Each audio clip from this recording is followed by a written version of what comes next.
अगर वो कॉपी अभी रखी हो आपके पास तो एक बार उस क्वेश्चंस को देख लो।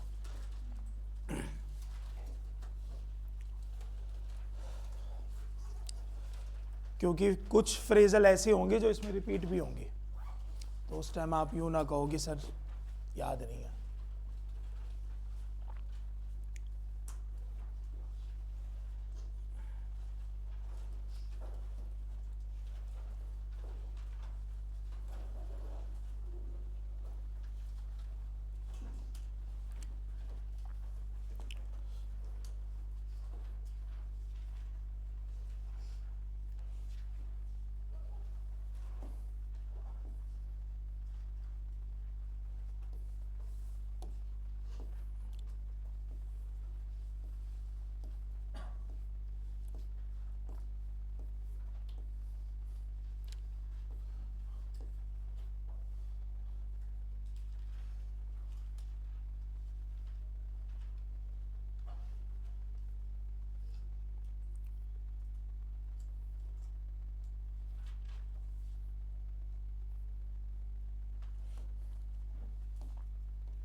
पढ़ाऊं?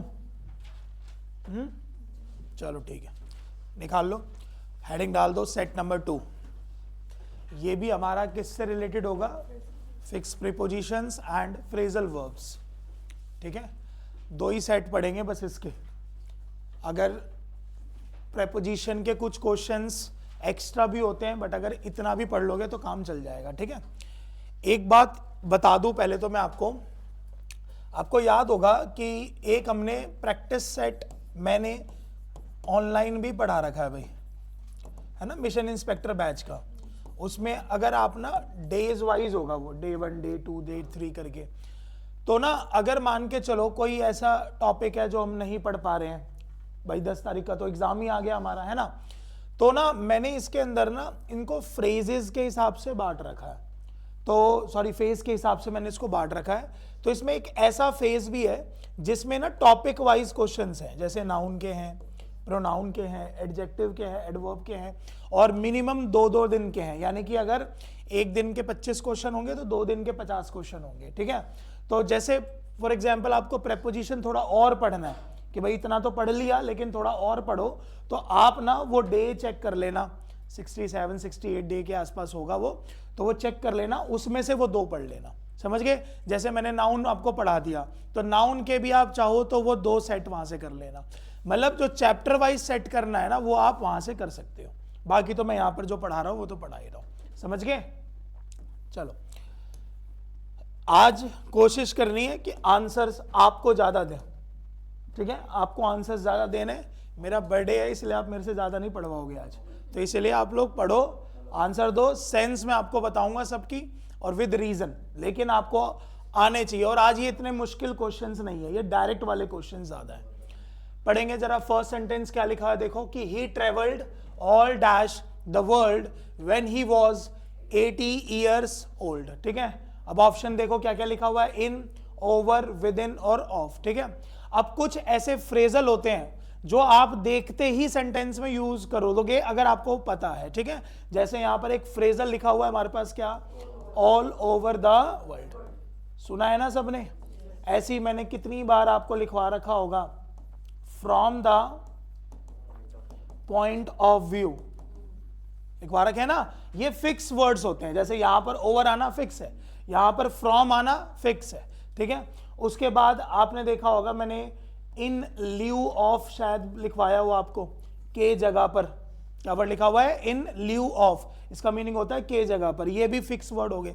ऐसे एक वर्ड होता है हमारे पास इन अकॉर्डेंस विद, क्या होता है, इन अकॉर्डेंस विद, इसका मतलब होता है के अनुसार, ये मतलब फिक्स होते हैं। आपके पास लिखा होता है take notice of something, take notice of something, यानी कि ये सारे के सारे एक ऐसे फ्रेजल्स होते हैं जो बिल्कुल क्या होंगे, आपके फिक्स्ड होंगे, ठीक है ना, जो बिल्कुल क्या होंगे, आपके फिक्स्ड होंगे। एक होता है कॉप अप विद, क्या लिखा हुआ है, कॉप अप विद, संध्या सही होता है कॉप अप विद,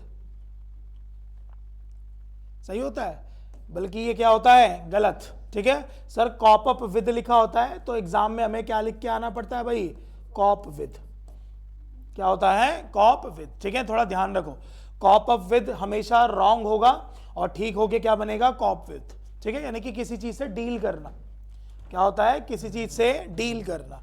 ये ऐसे हमारे फ्रेजल्स हो गए, ये ऐसे फ्रेजल्स हो गए जो बिल्कुल फिक्स वर्ड फॉलो करेंगे, ठीक है। एक ऐसी वर्ड होता है जम्प्ड इनटू द कंक्लूजन, क्या लिखा हुआ है, जम्प्ड इनटू द कंक्लूजन। निधि ये सही है गलत है, नेहा क्या होगा इसकी जगह, अच्छा वो मैं बता दूं, अभी कहा था कि मेरा बर्थडे है, ज्यादा मत पूछना। क्या बनेगा भाई, जंप टू द कंक्लूजन। ये मतलब ऐसे वर्ड्स है ना जो बहुत बार एज इट इज रिपीट होते हैं एग्जाम के अंदर, ठीक है। तो ये आपको डायरेक्ट लर्न कर लो, आप लोग लिख लो ये सारे वर्ड। मीनिंग बता दिया था, इन ल्यू ऑफ का के जगह पर, इन अकॉर्डेंस विद का के अनुसार का, ठीक है, टेक नोटिस ऑफ और कॉप विद।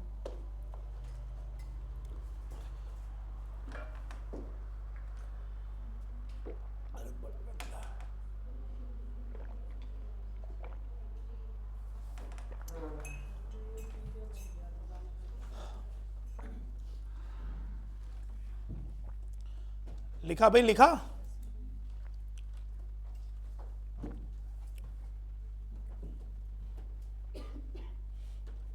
सो इसका करेक्ट आंसर कौन सा हो जाएगा, ओवर द वर्ल्ड। पढ़े, नेक्स्ट पढ़े, चलो। अच्छा नेक्स्ट हमारे पास ना कुछ लिस्ट भी है किसकी, फ्रेजल प्रीपोजिशंस की, ठीक है। देखो अब कौन सा वर्ड लिखा हुआ है, अकॉर्डिंग टू, अकॉर्डिंग के जस्ट बगल में कौन सा वर्ड आया, टू, ये पेपर में पूछेगा, ठीक है। और अकॉर्डिंग टू ही इक्वल टू में होता है हमारा क्या, इन अकॉर्डेंस विद, समझ गए। अब दोनों के साथ फिक्स बातें आ गई, यहां पर अकॉर्डेंस के पहले विद और इसमें अकॉर्डेंस के बाद विद पहले इन। ऐसे ही दूसरा वर्ड क्या है, along with, because of, bye means of, by virtue of, confirmly, हाँ मेनली, स्पेलिंग ठीक लिखी है, कन्फर्मेबली, हाँ ठीक लिखी है, यही आता है। इन अकॉर्डेंस विद, इन या फिर ऑन, ये दोनों करेक्ट होते हैं, ठीक है, बिहाफ ऑफ। उसके बाद in case of, addition of, for the sake of, यानी कि ये सारे ऐसे वर्ड हैं जो अपने से पहले अपने से बाद हमेशा आपको कैसे प्रेपोजिशन फॉलो करेंगे, फिक्स्ड। समझ गए। अब देखो अवे के साथ कितनी बार पूछा जाता है कौन सा वर्ड आएगा, ठीक है, तो क्या होता है, फ्रॉम। हो गया, क्लियर हो गया। तो ये लिस्ट है, इसको लर्न कर लेना आप लोग। चलो नेक्स्ट क्वेश्चन पढ़ते हैं भाई। नेक्स्ट पढ़ेंगे, क्या लिखा हुआ है हमारे पास कि doctor Sharma concluded his speech dash stressing the Buddha's teachings of the importance of charity by, with, at और इन। सोचो, देखो यहां पर एक वर्ड कौन सा यूज कर रखा है, कॉन्क्लूड, ठीक है। इसका जो मीनिंग आएगा ना वो इसमें आएगा जब हम किसी चीज को इंडिकेट करते हैं। क्या करते हैं, किसी चीज को इंडिकेट करते हैं कि भाई हम बुद्धदास की जो मोरालिटी थी, बुद्धदास के जो इंपॉर्टेंस है चैरिटी को लेकर, उसकी इंडिकेट करने के लिए। तो इंडिकेट करने के लिए हम वहां पर एक प्रेपोजिशन यूज करते हैं, कौन सा, बाय। कौन सा वर्ड यूज करते हैं, बाय। इसीलिए बहुत जगह पर ये दो लाइन सिखाई भी जाती है कि आप याद कर लो, बाय फॉलोइंग और बाय स्ट्रेसिंग। क्या होता है, बाय फॉलोइंग या फिर बाय स्ट्रेसिंग, ठीक है। इंडिकेशन के लिए, इंडिकेट का मतलब होता है जोर देना, और वो अपने साथ जो वर्ड फॉलो करवाता है वो कौन सा करवाता है, बाय। तो कौन सा आंसर यूज होना चाहिए था इसके अंदर, बाय, ठीक है। ये दोनों डायरेक्ट पूछे जाते हैं एग्जाम में, बाय स्ट्रेसिंग और बाय फॉलोइंग, बाय स्ट्रेसिंग और बाय फॉलोइंग, ठीक है। और लिख लेना, इंडिकेट करने के लिए, जोर देने के लिए हम लोग बाय का यूज करते हैं वहां पर, ठीक है।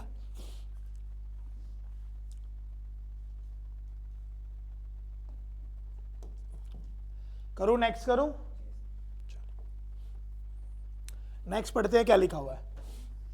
Don't depend dash others, you must stand on your on feet, ठीक है।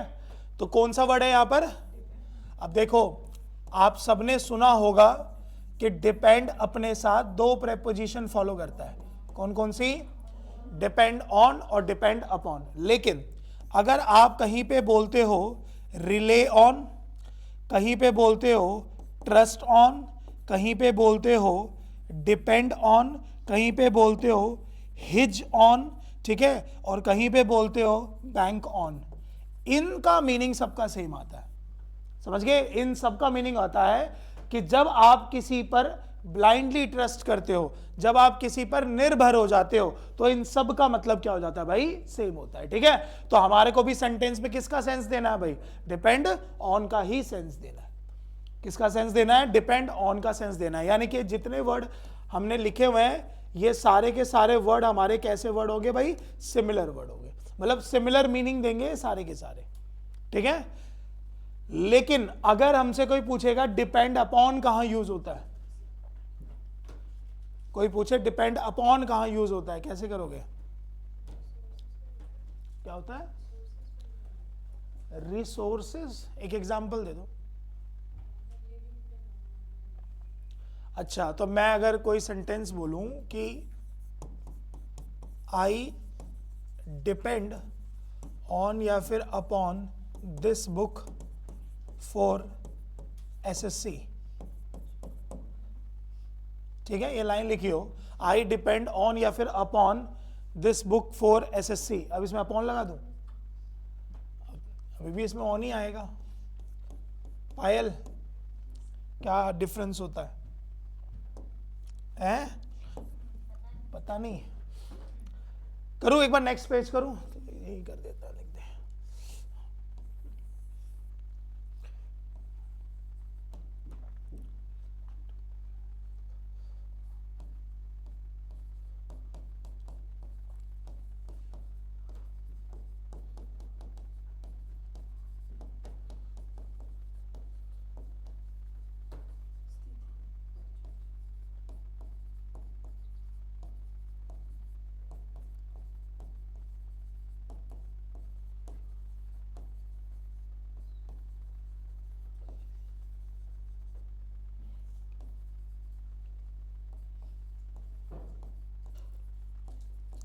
ये पढ़ना मैंने क्या अंग्रेजी में लिख दिया इतना सारा,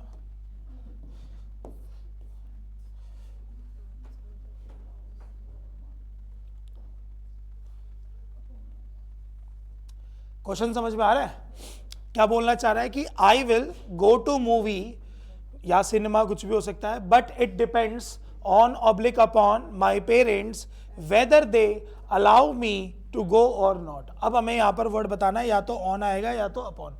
आप मुझे बताओ इस वाली लाइन में और इन दोनों को आप इकट्ठे रखो, इन दोनों लाइन में कोई डिफरेंस है, बिल्कुल डिफरेंस है सर। जब हम किसी को बोलते हैं डिपेंड ऑन, तो इसका मीनिंग होता है जब हम खुद किसी पर निर्भर होते हैं, समझ गए। लेकिन जब कोई पूछे डिपेंड अपॉन कहाँ होता है, तो बताना जब सर कोई सिचुएशन किसी वजह पे डिपेंड कर जाए कि ये काम तभी होगा जब वो पिछला काम होगा, तो इसको डिपेंडेंट क्लॉज के पॉइंट ऑफ व्यू से याद कर लो। अब मैं बोलूं जो पहली लाइन है कि I will go to movie, ये बात कब होगी, जब ये आने वाली दोनों बातें होंगी ना, यानी कि जब उसके पेरेंट उसको क्या करेंगे भाई, अलाउ करेंगे। इसीलिए इसका आंसर क्या हो जाएगा, डिपेंड अपॉन। आई बात समझ में क्या कह रहा हूं, तो ये बात को आप लोग लिख लो कि डिपेंड ऑन यूज होता है जब हम निर्भर होते हैं, और डिपेंड अपॉन होता है जब कोई कंडीशन या सिचुएशन किसी चीज पर निर्भर हो जाती है। उसमें हम क्या होते हैं, इनडायरेक्टली डिपेंड होते हैं। समझ में आई भी बात भाई, डिपेंड अपॉन में हम लोग इनडायरेक्टली डिपेंड होते हैं, और डिपेंड ऑन में हम लोग डायरेक्टली होते हैं। समझ गए।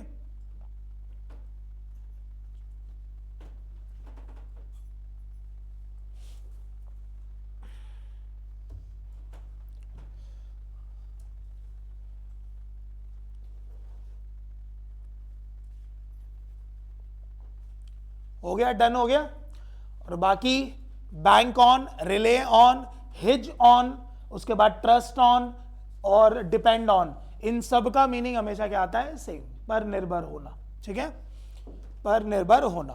तो हमें यहां पर दो वर्ड्स का मीनिंग जानना था सिर्फ, एक डिपेंड ऑन का और एक डिपेंड अपॉन का। बढ़ जाए भाई आगे, चलिए 7 सेंटेंस है, देखेंगे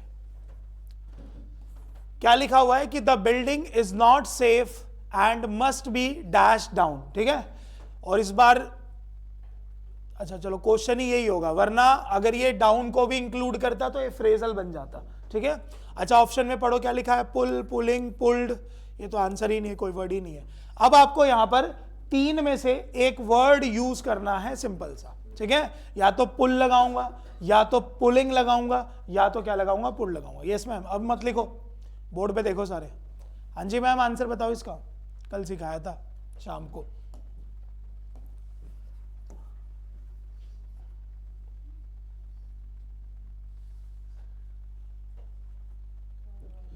थर्ड क्या है, पुल्ड,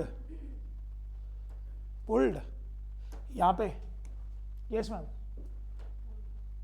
पुल वर्ब की first form. Yes ma'am, second pulling. हाँ जी, थर्ड पुल्ड। नया, हाँ जी, पुलिंग। और शाम का, हाँ भाई, ईडी लगाऊं, ईडी लगाऊं, किरण, वर्ब की फर्स्ट फॉर्म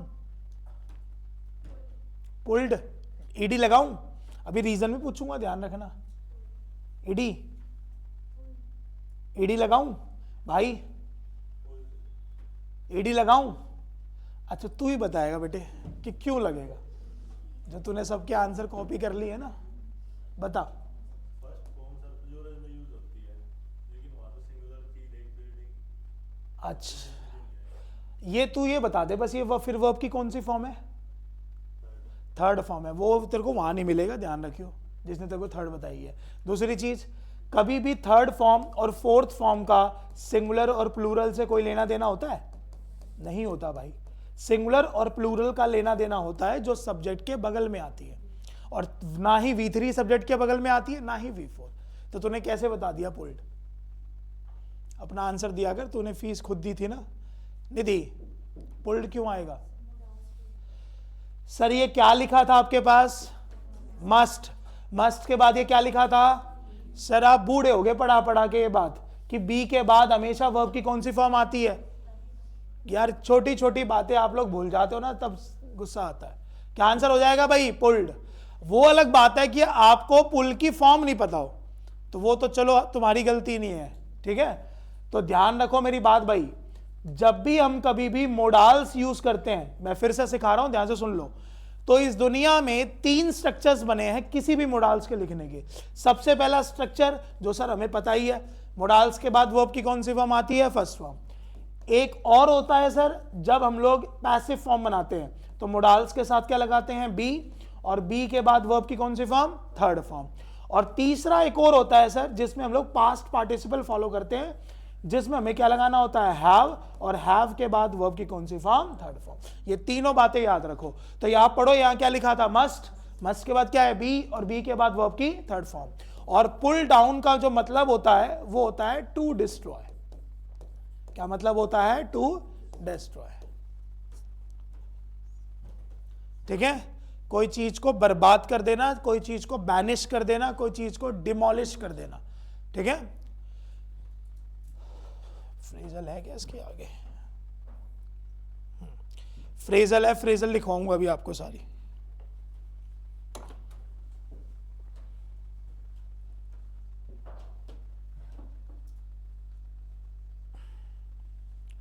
लिखा भाई, लिखा ना? और पुल वर्ब की कौन सी फॉर्म थी? First form. पुलिंग वर्ब की कौन सी फॉर्म थी? Fourth form. अच्छा एक बात और, ये फोर्थ फॉर्म बी को देख के नहीं लगानी है, समझ गए? वरना क्या बी के बाद V4 नहीं आता?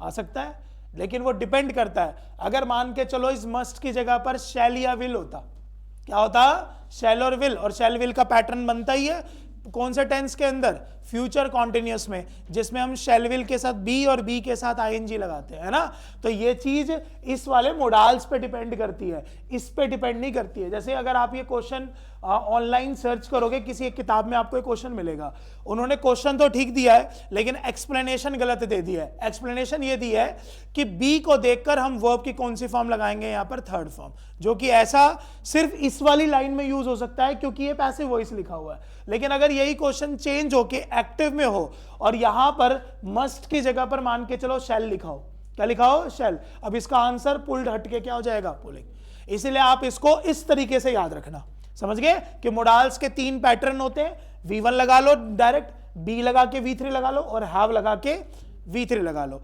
एक क्वेश्चन मैं अपनी तरफ से आपको ऐड करके बता रहा हूं, ध्यान से सुनना।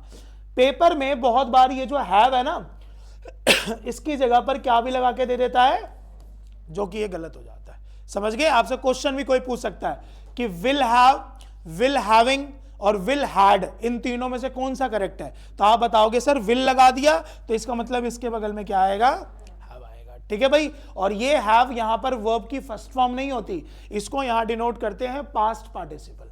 किसको डिनोट करते हैं? Past participle. ठीक है, अगर आगे क्वेश्चन आएगा, जब मैं आप लोगों को क्वेश्चन करवा रहा हूंगा किसके, ग्रामर के सारे, ठीक है, उसमें मैं आपको जरूर एक पैटर्न ये वाला करवाऊंगा, क्योंकि ये पैटर्न एग्जाम में बहुत बार पूछा जाता है। ठीक है, चलो उसी टाइम देखेंगे इसको। एक बार इसकी फ्रेजल्स चेक कर लेते हैं सारे। ठीक है, चलो सबसे पहला फ्रेजल है पुल ऑफ।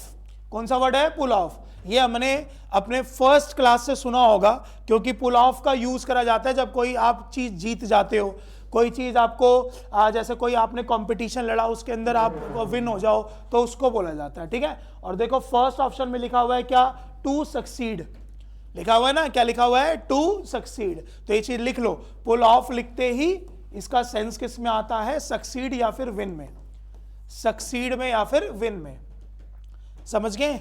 सक्सीड या फिर विन में। ठीक है, वेरी वेरी इंपॉर्टेंट दूसरा वर्ड है पुल आउट। कौन सा वर्ड है? Pull out. ठीक है, पुल आउट का मतलब होता है जब कोई चीज अपनी जगह से कहीं से गिर जाए या हट जाए। जैसे मैं इस पेन को यहां फेंक दूं तो मैंने इसको क्या कर दिया? पुल आउट कर दिया, समझ गए? लिखो, इसमें सेंस लिखा ना टू रिमूव। क्या सेंस है? To remove. यानी कि यहां पर ऐसे लिख लो टू मूव अवे। कैसे लिख लो? To move away, to move away. ठीक है, अगला इसमें एक मैं पॉइंट ऐड कर रहा हूं। आपने देखा होगा जब कोई टीम जीतती है तो ट्रॉफी को लिफ्ट करती है, ट्रॉफी को उठाती है, उसके लिए कभी भी पुल आउट नहीं आता। ध्यान रखना, क्या नहीं आता उसके लिए? Pull out. मैंने कितनी बार कमेंट्री में ये वर्ड सुना हुआ है कि pull out the trophy, pull out the trophy. पता नहीं क्या, कौन इंग्लिश बता रहे हैं इनको। ठीक है, पुल आउट को कभी भी ट्रॉफी के उठाने के लिए यूज नहीं करा जाता, उसके लिए लिफ्ट ऑन करा जाता है। कौन सा वर्ड यूज होता है? लिफ्ट। लिफ्ट का मतलब ही होता है उठाना, समझ गए?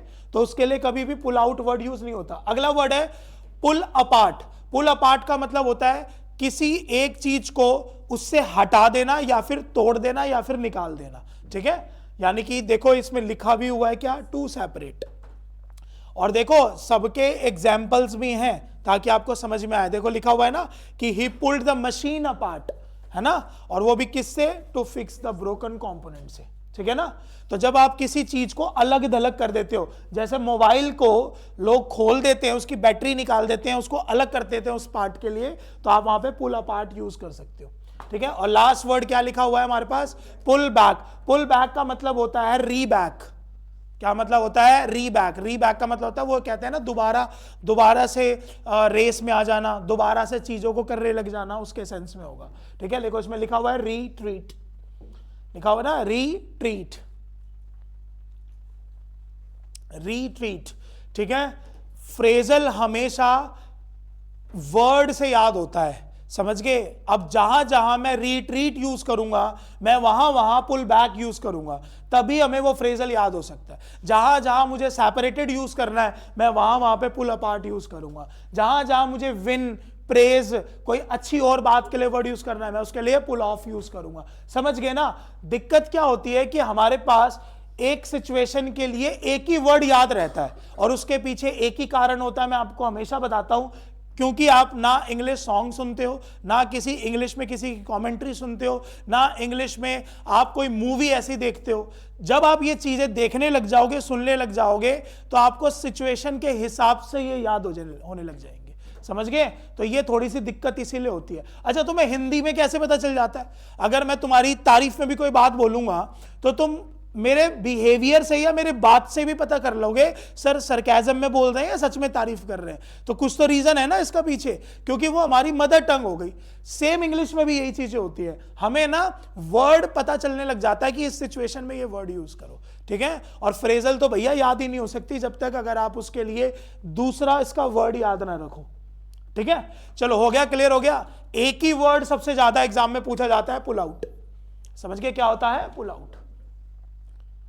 चलिए अगला पढ़ते हैं भाई। अगला सेंटेंस पढ़ो, क्या लिखा है हमारे पास कि there is something wonderful dash him. Answer बता दो, कोई नहीं बोलेगा।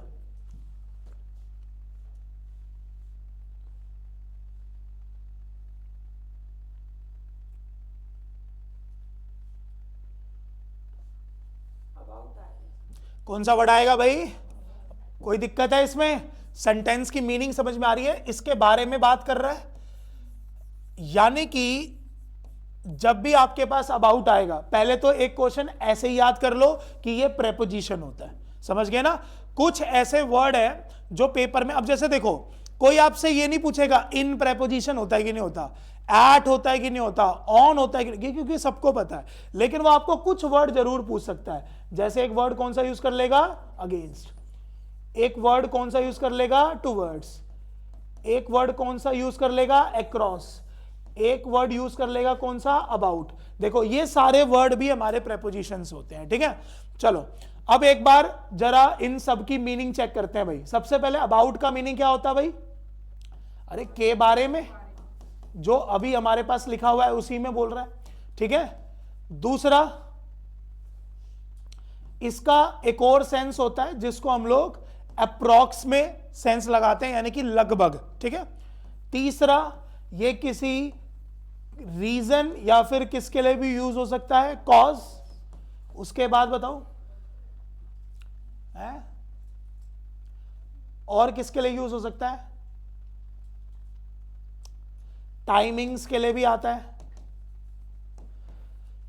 कभी भी आपको ये वर्ड यूज करे हुए मिल गए ना अबाउट, तो उसकी हिंदी मीनिंग बदलती रहती है अकॉर्डिंग टू द सेंटेंस, ठीक है।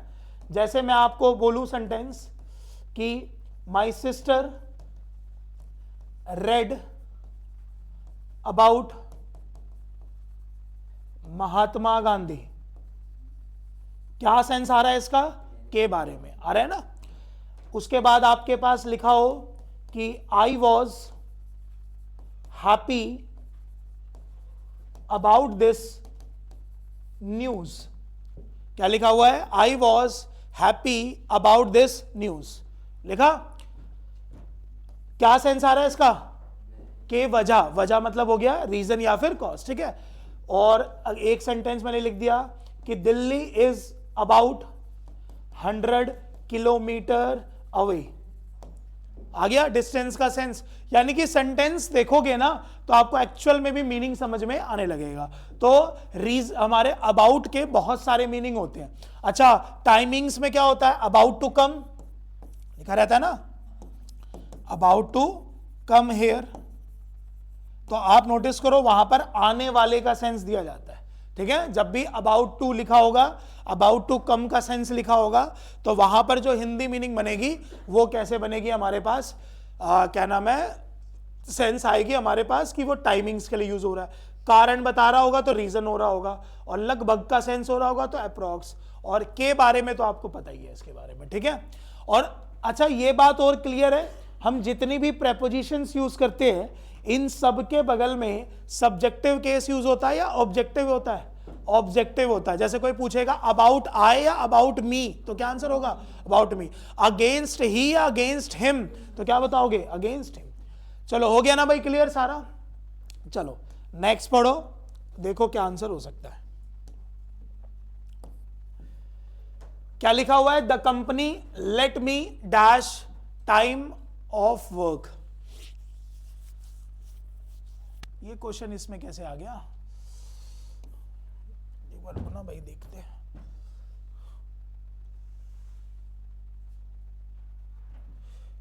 अरे यार क्वेश्चन खा गए क्या? ये नहीं है ना क्वेश्चन? कोई तो गलत हो गया लग रहा है।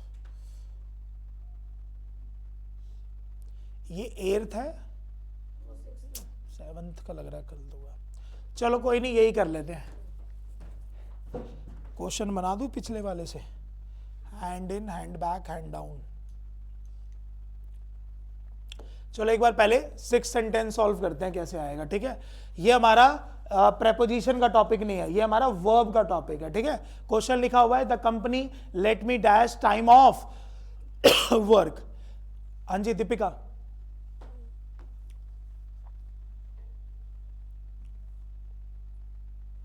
वर्ब लगानी है हमें। ये टुक है, ये इन्फिनेटिव विद टू है, ये हमारा जिरंड है, ये हमारा इन्फिनेटिव विदाउट टू है। She to take. हाँ जी पड़ोसन, to take, take first, Ritu second, taking बताएगी बेटा, टुक थर्ड, टू टेक। लगा ले कोई कुछ ऐसी चीज लगा कि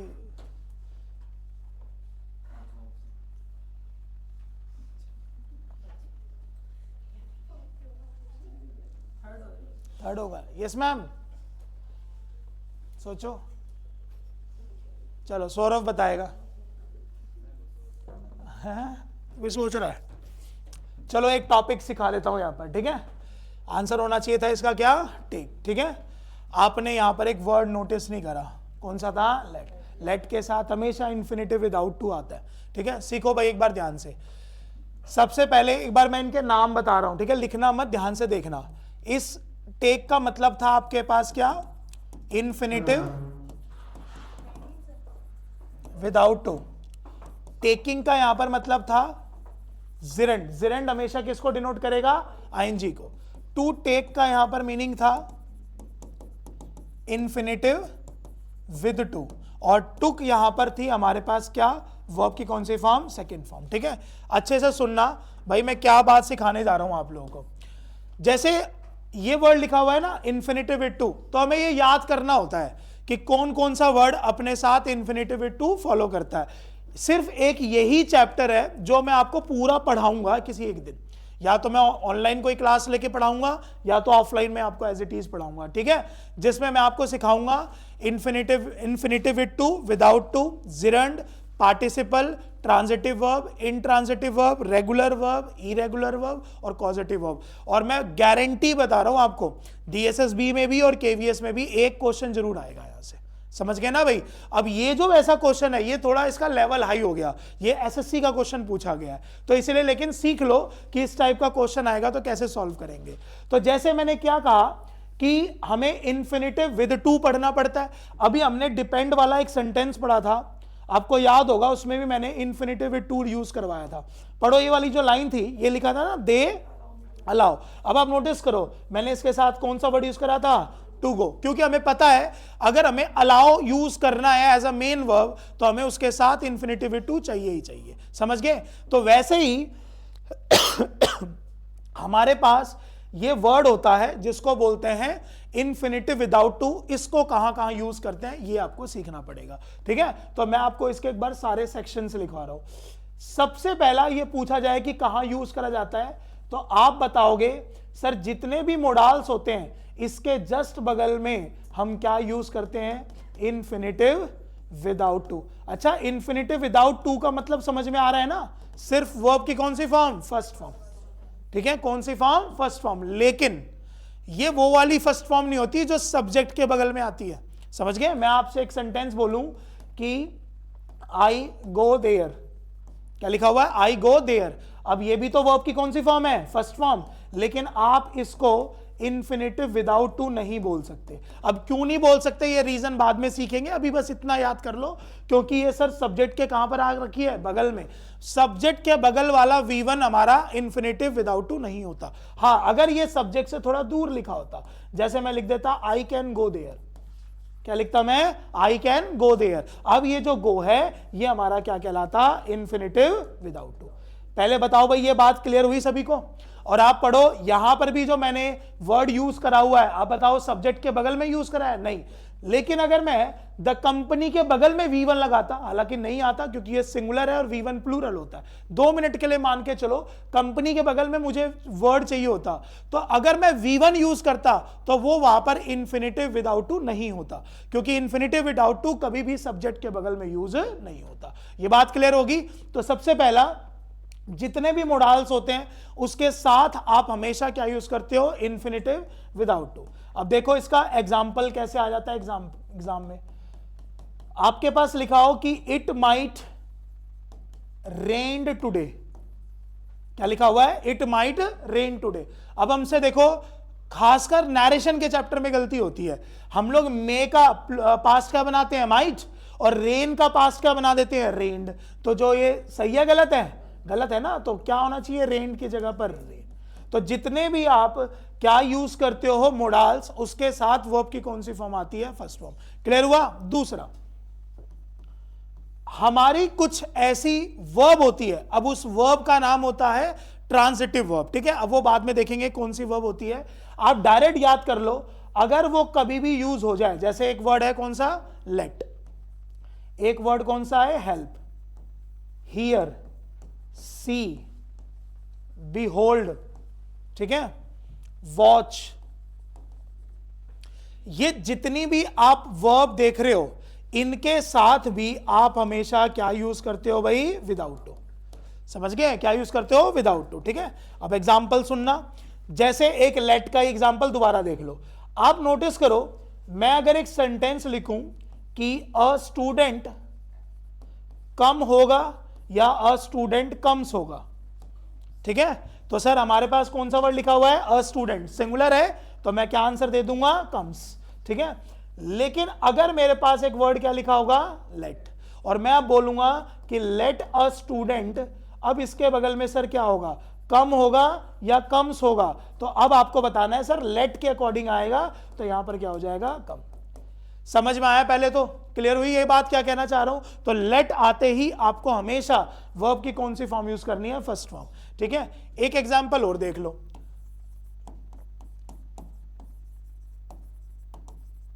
एक सीपीओ की पेपर की बात बताता हूं आपको। 2018 का था या 19 का एग्जाम था मेरा, वो मेरे 2 क्वेश्चन गलत हुए थे, बस 200 क्वेश्चन में से सिर्फ 2 क्वेश्चन गलत हुए थे, उसमें से एक क्वेश्चन इसी टाइप का था। समझ गए? क्योंकि जब भी हम कोई इंग्लिश में कोई लाइन बोलते हैं और उसमें इन्फिनिटिव विद टू वाला क्वेश्चन आता है ना, तो हम उसमें सारा कचरा कर देते हैं। इन्फिनिटिव विद टू का जिरेंड लगा देते हैं, जिरेंड का विदाउट टू लगा देते हैं, विदाउट टू का कुछ और लगा देते हैं, क्योंकि बोलने में ना हमें सिर्फ सेंस को समझाना होता है। क्या होता है, समझाना। अब जैसे हम किसी को आईएनजी की फॉर्म बोलते हैं, हम किसी को कहते हैं ही स्टॉप्ड स्मोकिंग, है ना, तो इसका मैं क्या बताना चाह रहा हूं कि यार उसने स्मोकिंग करना छोड़ दिया। लेकिन आपको पता है ही स्टॉप्ड स्मोकिंग और ही स्टॉप्ड टू स्मोक, इनकी हिंदी में बहुत फर्क आ गया। लेकिन अगर मैं किसी को बोलूंगा कि उसने स्मोकिंग छोड़ दी, तो मैं वहां पे दोनों सेंस बना सकता हूं, ही स्टॉप टू स्मोक या फिर ही स्टॉप स्मोकिंग। लेकिन ग्रामर में ये दोनों लाइनें अलग अलग मीनिंग दे जाती है, समझ गए? तो यही प्रॉब्लम आती है इस टाइप के सेंटेंस में। पढ़ना जैसे क्या लिखा हुआ है, आई सॉ हिम डैश। अब यार देखो इसमें ऑप्शन कैसा मिलेगा, एक ऑप्शन मिलेगा लीव, एक ऑप्शन मिलेगा टू लिविंग, एक ऑप्शन जिरेंड का मिलेगा डायरेक्ट क्या लिविंग, और एक ऑप्शन मिलेगा आपको टू लीव। ठीक है, अब कोई ऐसा बच्चा है ही नहीं अगर जिसने इसको नहीं पढ़ रखा वो आंसर दे ही नहीं सकता, समझ गए? अब आपने देखा यहां पर एक वर्ड क्या लिखा है सॉ, किसकी फॉर्म है ये, सी की, सी की फॉर्म यूज होते ही आंसर क्या आता है लीव। अब पढ़ना जरा क्या बन गया, आई सॉ हिम, सेंस आ रहा है? अब इसका मतलब पता है क्या, कि मैंने उसको जाते हुए देखा, समझ गए क्या आ रहा है, मैंने उसको जाते हुए देखा। अच्छा, अगर मैंने उसको जाते हुए देखा तो आई सॉ हिम लिविंग नहीं होना चाहिए, आ रहा है समझ में? इसीलिए एग्जाम में ये गलत हो जाता है, ठीक है? और मैं आपको दो वर्ड बता रहा हूं, यही पेपर में ज्यादातर आते हैं, एक होता है लेट और एक होता है सी, ये ध्यान रखना बस, ठीक है? ये दो ही वर्ड ज्यादातर पेपर में आते हैं, तो ये जब भी आपको दिख गए इसके बाद हमेशा क्या लगाना है, फर्स्ट फॉर्म, ठीक है? और अब आता है तीसरा पॉइंट, दो वहां थे, तीसरा पॉइंट यहां बता रहा हूं। कुछ ऐसे वर्ड होते हैं जो आपको याद करने पड़ते हैं कि इनके साथ भी हमारा V1 आता है, ठीक है? अब वो वर्ड कौन कौन से होते हैं, जैसे मैंने एक वर्ड यूज कर दिया क्या, डेयर नॉट, एक वर्ड यूज कर दिया क्या, नीड नॉट, एक वर्ड यूज कर दिया हार्ड सूनर, एक वर्ड यूज कर दिया हार्ड बेटर, ठीक है? एक वर्ड यूज कर दिया वुड रेदर, ठीक है? चारों वर्ड, पांच वर्ड हो गए हमारे पास, क्या क्या लिखे हुए हैं, डेयर नॉट, नीड नॉट, उसके बाद हार्ड सूनर, हैड बेटर और वुड रेदर। इनके जस्ट बगल में हमेशा क्या यूज होता है, वर्ब की फर्स्ट फॉर्म, ठीक है? अगर आप कोई सेंटेंस लिखो कि I had better gone from there, क्या लिखा हुआ है, I had better gone from there. अब आप देखो, आपको लगेगा सर हैड तो आया हुआ है और हैड के साथ वर्ब की कौन सी फॉर्म आती है, थर्ड फॉर्म, तो आपको लगेगा ये गॉन बिल्कुल यहां क्या है, सही है। लेकिन एक्चुअली में क्या आता है इसके साथ को, आ रहा है समझ में, क्लियर हो रहा है? ऐसी ये जो सेंटेंस मैंने लिखवाया ना, ऐसे ही पूछा हुआ था कि looking at the worst situation I had better gone from there, ये लाइन लिखी हुई थी और गॉन पे अंडरलाइन था और ऐसे ही ऑप्शन थे, गोइंग, टू गो, गो, समझ गए? और कहीं से भी दूरों दूर तक हमें एक ही सेंस नहीं आता, कौन सा, समझ गए? और ये प्रॉब्लम सिर्फ इन्फिनिटिव विदाउट टू में होती है, विद टू में नहीं होती है। विद टू की तो मीनिंग बन जाती है, जिरेंड में भी बन जाती है, लेकिन सबसे ज्यादा जो मिस्टेक होती है वो किसमें होती है, विदाउट टू। समझ में आया भाई, क्लियर हुआ मैं क्या कहना चाह रहा हूं? क्योंकि आपने कोई ऐसा सेंटेंस नहीं देखा होगा सब्जेक्ट प्लस में मेन वर्ब प्लस में ऑब्जेक्ट प्लस में V1। समझ में आई हुई बात? हुआ भाई, क्लियर हुआ क्या बता रहा था मैं? तो हमने यहां पर 3 पॉइंट्स पढ़ लिए बेयर इन्फिनिटिव के, इसको बेयर इन्फिनिटिव भी बोला जाता है भाई, किसी किसी बुक में इसका नाम क्या भी होता है, बेयर इन्फिनिटिव। और बेयर इन्फिनिटिव का मतलब इन्फिनिटिव विदाउट टू, ठीक है भाई? जब पढ़ेंगे तब आपको अच्छे से सिखाऊंगा। मैंने आपको इन सारी बातों का जो जिस्ट है वो ये बताया है कि कुछ ऐसे वर्ड होते हैं जो अपने साथ V1 फॉलो करते हैं, समझ गए भाई? जिसमें से एक वर्ड का क्वेश्चन नहीं था हमारे पास, कौन सा, लेट, समझ गए? अब लिखोगे भी क्या, अरे बाद में लिख लेना, मिल जाएगा तुम्हें PDF, अगला पढ़ा लेता हूं ना। अरे मुझे कहीं जाना भी है भाई, तुम्हें पढ़ाने आ गया, वही बड़ी बात है आज। करूं, नेक्स्ट करूं? हाँ, और लिख लेना आराम से, क्वेश्चन पढ़ो बस तुम। अच्छा, एक बार इसका क्वेश्चन तो मिसप्लेस हो गया, बट आपको इसका मीनिंग समझा देता हूं सबको। पहला वर्ड क्या लिखा हुआ है भाई, हैंड इन, इसका मतलब होता है कि लिखोगे टू, इसमें लिखना है क्योंकि ये चीजें याद नहीं होती है जल्दी। टू अराइव के सेंस में होता है ये, टू अराइव या टू गिव, टू अराइव या फिर टू गिव, टू अराइव या फिर to give.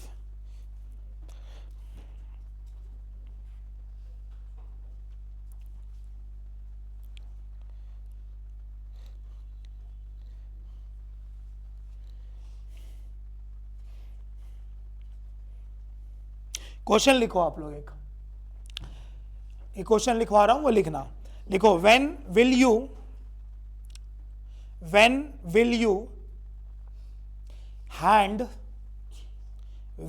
You hand dash your assignment.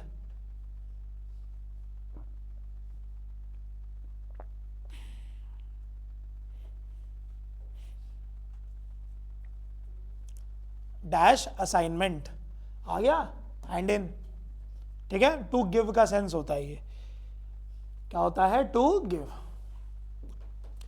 अच्छा, जैसे कोई चीज को देना तो हैंड इन, कोई चीज को उल्टा लेना तो क्या होता है, हैंड बैक। लिख लो इस बात को, टू बैक।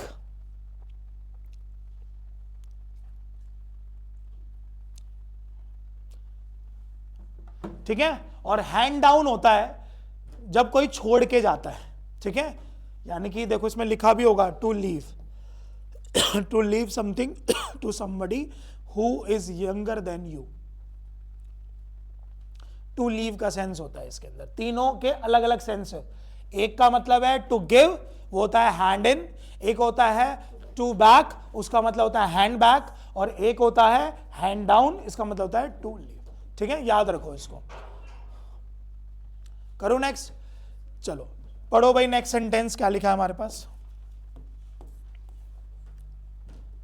नेक्स्ट सेंटेंस है हमारे पास, they travelled dash Mumbai dash Pune. ठीक है, क्या लिखा हुआ है, they travelled dash Mumbai dash Pune. आप नोटिस करो ये कितनी चीजें मिल गई, दो।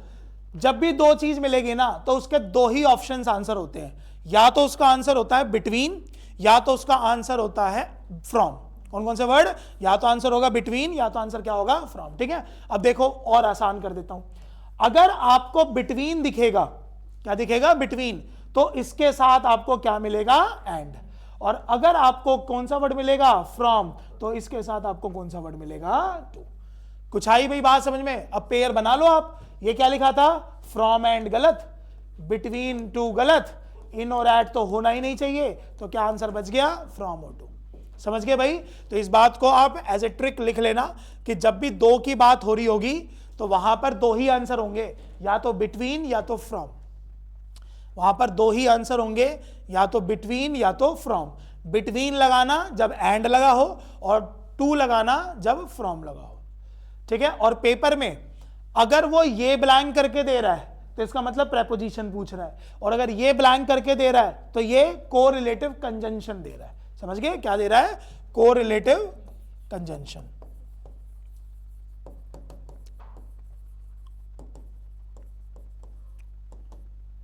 Correlative conjunction. ठीक है, कोरिलेटिव कंजंक्शन क्या होता है सर, जब एक वर्ड दूसरे वर्ड को फॉलो करेगा और दूसरा वर्ड वहां पे एज अ कनेक्टर यूज करा जाएगा। क्या यूज करा जाएगा, एज अ कनेक्टर। समझ में आई भी बात। एक एक्स्ट्रा बात आपको इसके लिए सिखा रहा हूं। कौन सा वर्ड है, बिटवीन के लिए। ठीक है, आप मुझे सिर्फ ये बता देना, ये लाइन सर आपने ठीक लिखी है कि गलत लिखी है।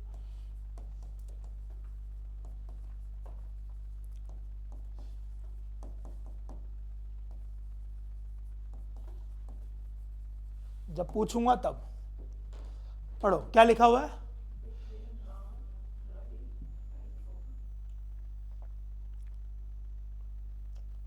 Between Ram, Ravi and Rohan. बताओ बेटा।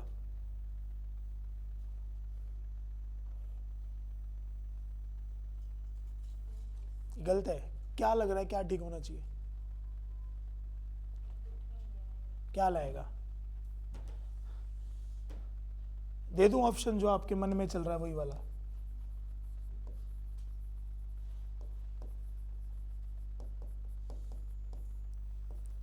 ये हो सकता है, अमंग राम, रवि एंड रोहन। लग तो रहा है, बताओ मैम, पढ़ा रखा है मैंने। हाँ, क्यों, अच्छा अच्छा, ये तो बहुत दिक्कत है। कौन सा गलत है, फर्स्ट वाला गलत है, सही है, उल्टा बता दिया। फर्स्ट वाला बिल्कुल क्या है, ठीक है, और इस बार सेकंड वाला क्या हो गया, गलत।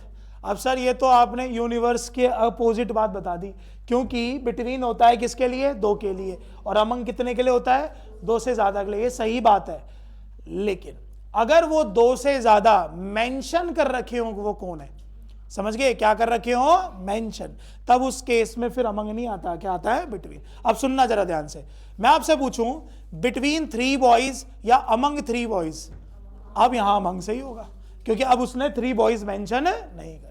समझ में आया सभी को भाई? अब इस बात को आपको कॉपी में लिखना है, ठीक है, कि अमंग का यूज दो से, बिटवीन का यूज दो से ज्यादा के लिए होता है, लेकिन तब जब वो वर्ड मेंशन कर दे,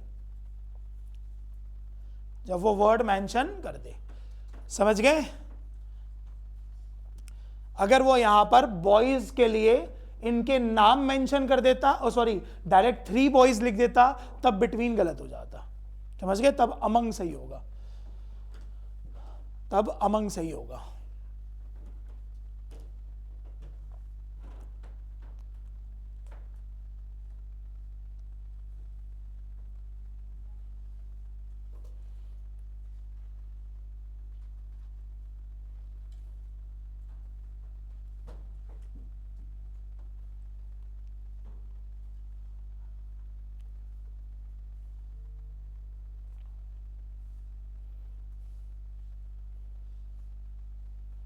डन। और वो वाली भी लाइन लिख लेना कि बिटवीन 3 बॉयज, ये लाइन गलत है, बिटवीन 3 बॉयज ये लाइन गलत है।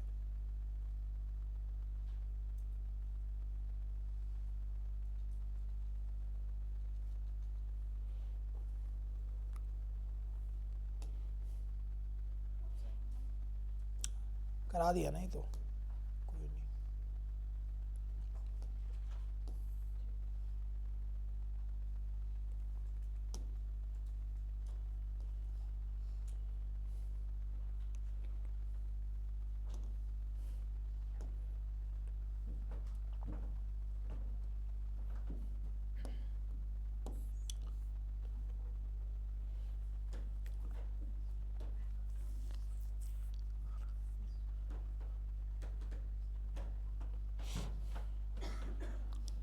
ठीक है, चलो अगली देखते हैं भाई। क्वेश्चन क्या लिखा हुआ है कि did the boys turn dash for football practice, ठीक है। अब पहले तो देखते हैं सर यहां पर मीनिंग क्या आएगा। इसका मीनिंग सिंपल आएगा कि आप बोलना ये चाह रहे हो कि क्या जो फुटबॉल प्रैक्टिस हो रही थी उसके लिए बॉयज आए हैं या नहीं आए, तो टू अराइव, टू रीच या टू कम, इसी का सेंस है ना। तो उसके लिए वर्ड यूज होता है क्या, टर्न अप, ठीक है, लिख लो इस बात को, टर्न अप, टर्न अप, ठीक है। टर्न अप का सिंपल सा सेंस होता है टू अराइव, टू रीच या टू बैक, बैक मतलब सॉरी टू कम, ठीक है, यानी कि आने के लिए हम लोग वर्ड यूज करते हैं क्या, टर्न अप, ठीक है। चलो अब एक बार इसकी फ्रेजल भी चेक कर लेते हैं सारी। लिखा भाई टर्न अप का क्या मतलब था, टू रीच। अब इसका वर्ड देखते हैं क्या लिखा हुआ है, टर्न डाउन, इसका मतलब होता है इंकार करना।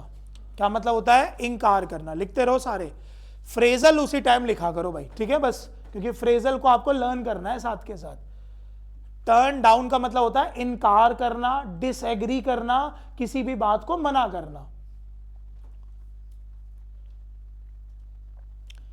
लिख लिया, चलो टर्न इन, टर्न इन का मतलब और टर्न ऑफ का मतलब दोनों सेम होता है, बस इसके अंदर आपके पास कोई काम धंधा नहीं होता। ये वो सिचुएशन है जब आपका फोन चार्जिंग पे होता है तो आप सोचते हो अब क्या ही करें जिंदगी में, तो ये वो सिचुएशन है। और टर्न इन का मतलब होता है सो जाना, टू स्लीप लिखेंगे, यानी कि यहां पर ये एक्स्ट्रा टाइम होता है। टर्न ऑफ, इसके लिए क्या होता है, मूवमेंट आपको वो निकलता ही नहीं है आपका।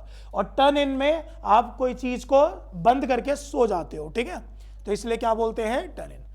और टर्न ऑफ सिचुएशन देख लो कैसी होती है, जैसे मोबाइल को आपने बंद कर दिया, लैपटॉप को आपने बंद कर दिया, तो फिर वहां पर वो सिचुएशन क्या कहलाती है, टर्न ऑफ। समझ गए भाई? तो टर्न ऑफ और शट डाउन दोनों सेम सेंस नहीं देगा सर।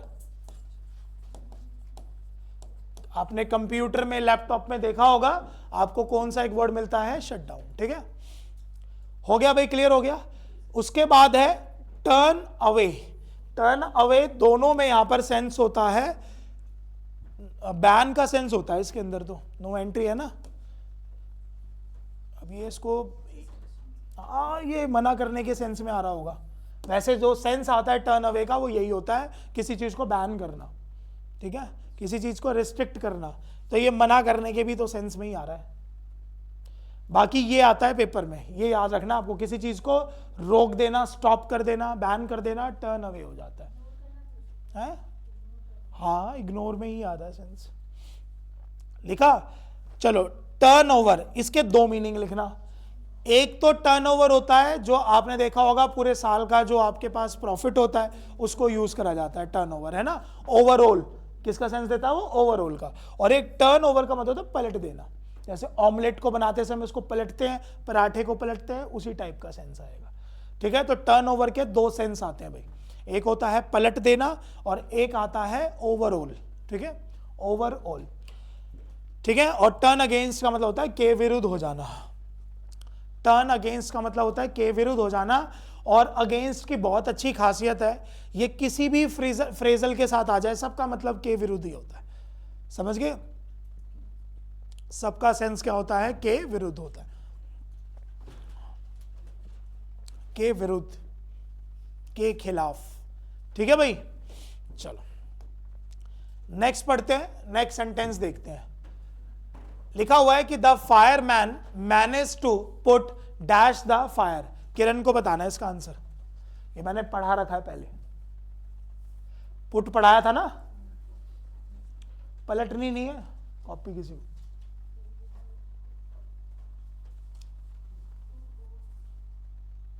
पुट ऑफ भाई, सौरभ याद नहीं करे, बताओ बेटा। पुट डाउन, ऋतु पुट डाउन, तो पुट ऑफ क्या होता है?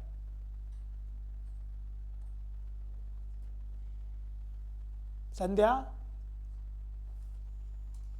चलो आपके लिए आसान कर देता हूं, पुट डाउन या पुट ऑफ? सर मैं तो पुट आउट बोलने वाली थी। हाँ भाई बता। पुट डाउन होगा सर। अच्छा, तो पुट ऑफ क्यों नहीं होगा? पुट ऑफ का मतलब आग लगाना। तो यहाँ आग लगाना ही तो है, क्या बुझाना है? तो फायरमैन तो आग बुझाएगा ना, लगाएगा। और पुट ऑफ का मतलब होता है आग लगा देना। हाँ। आपने टर्न ऑफ का मतलब बंद करना बताया, तो हाँ तो टर्न थोड़ी ना है यहाँ पे। तो अरे मेरे भाई करना नहीं होएगा फिर। अभी बताता हूँ, रुक जा, अभी बताता हूँ। हाँ जी, put off, yes ma'am, put off बताइए मैडम जी। आज ठंड लग रही है आपको ज़्यादा? ठंड लग रही है नहीं लग रही है बताओ? नहीं लग रही, अभी लगेगी, है? पुट ऑफ क्या होता है? पुट ऑफ बताओ क्या होता है, अगर नहीं आंसर दे रहे तो। सिमरन, अच्छा पुट ऑफ ही बता दिया, तो पुट डाउन क्या होता है? साहिल भाई नहीं पता? पुट ऑफ होता है पोस्टपोन्ड करना, कैंसिल करना। तो दूसरा कौन सा बच गया हमारे पास? Put down. समझ में आया? ये मैंने आपको बोला था, याद कर लो, पुट ऑफ ही ज्यादा आता है एग्जाम में। पुट ऑफ का क्या मीनिंग होता है? कैंसिल करना, सीख ले। क्या होता है पुट ऑफ का मतलब? कैंसिल करना, पोस्टपोन्ड करना। मैंने आपको मीटिंग वाला एक सेंटेंस भी करवाया होगा जरूर, ठीक है। और पुट डाउन का मतलब होता है आग को बुझाना, ठीक है। ये लिख लो इस बात को, इसमें है क्या फ्रेजल? नहीं है, ये दोनों लिख लो, पुट के साथ ऑफ और पुट के साथ डाउन। तो पुट ऑफ का सेंस होगा टू कैंसल या फिर टू पोस्टपोन, और पुट डाउन का मतलब होगा ये फायर रिलेटेड होगा, फायर रिलेटेड। तो वैसे मेरा आंसर ठीक था या फिर ठीक था, वो डाउन ही तो बोला था तूने। पुट डाउन का लिखवाया था उसमें, पेमेंट करके। हाँ वो भी दोनों लिखवाया था, याद कर लो। पुट डाउन में मैंने आपको एक पेमेंट भी बताया होगा और एक ये भी बताया होगा कि इसका सेंस फायर के लिए भी होता है, दोनों वर्ड बताए थे। और पुट ऑफ भी लिखवाया था अलग से, ठीक है।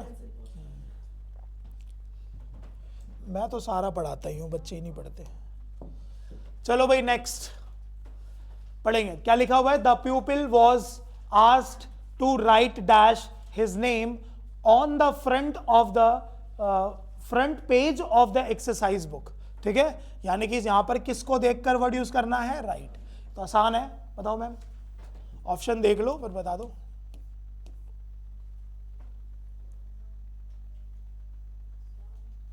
भाई क्या होता है भाई, राइट डाउन। देखो दो ही वर्ड पूछे जाते हैं, एक तो राइट डाउन और एक राइट ऑफ।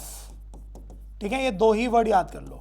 कौन कौन से, राइट डाउन और राइट ऑफ। राइट डाउन का मतलब सिंपल लिखना, एक होता है राइट ऑफ कर देना, इसका मतलब होता है खारिज कर देना, इंकार कर देना। कहते हैं ना मैंने इस एप्लीकेशन को क्या कर दिया, राइट ऑफ कर दिया। ठीक है, लिख लोगे ये बात। राइट ऑफ होता है किसी चीज को खारिज कर देना, इंकार कर देना।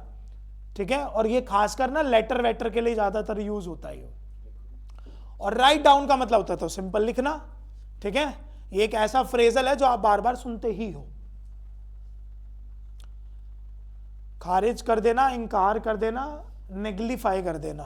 ठीक है, राइट ऑफ सेंस देता है। करूं भाई, नेक्स्ट करूं, चलो नेक्स्ट पढ़ेंगे। क्या लिखा हुआ है, the sparrows took no dash the bread. Option देख लो, अभी मैंने आज की पहली क्लास में ही पढ़ाया था, टेक नोटिस ऑफ पढ़ाया था, टेक नोटिस ऑफ, हमेशा यू ही होगा। ठीक है, तो एक ही प्रेपोजिशन आती है इसके साथ, क्या आती है, टेक नोटिस। अब ये नेगेटिव में है तो नो आ गया, और पास्ट में है तो टेक की जगह क्या आ गया, टुक। तो इसका फिक्स होता है take notice of, take notice of. देखो लिखा था ना, टेक नोटिस ऑफ। ठीक है, ध्यान रखना ये फ्रेजल्स आती हैं एग्जाम में, क्वेश्चंस डायरेक्ट। चलो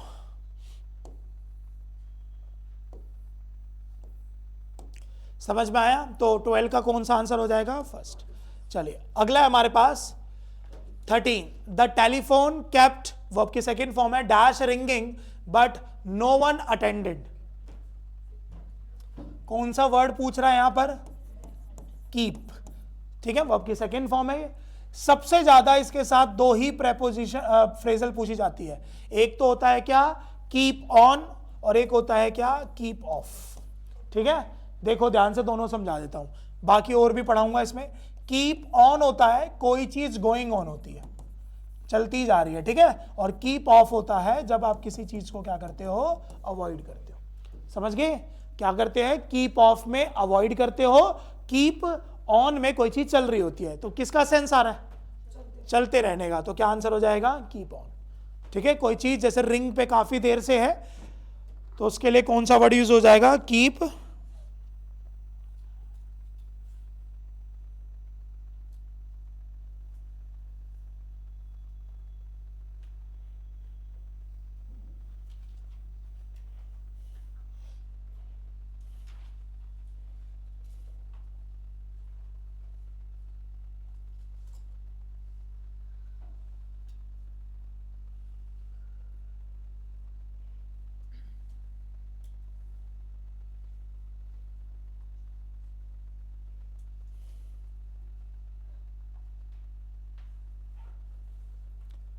चलो नेक्स्ट देखो एक बार,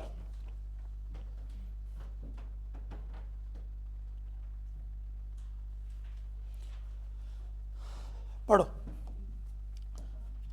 सबसे पहला वर्ड है कौन सा, कीप फ्रॉम। लिखो, कीप फ्रॉम होता है टू स्टे अवे, किसी चीज से दूर रहना, रखना, सबका सेंस आएगा।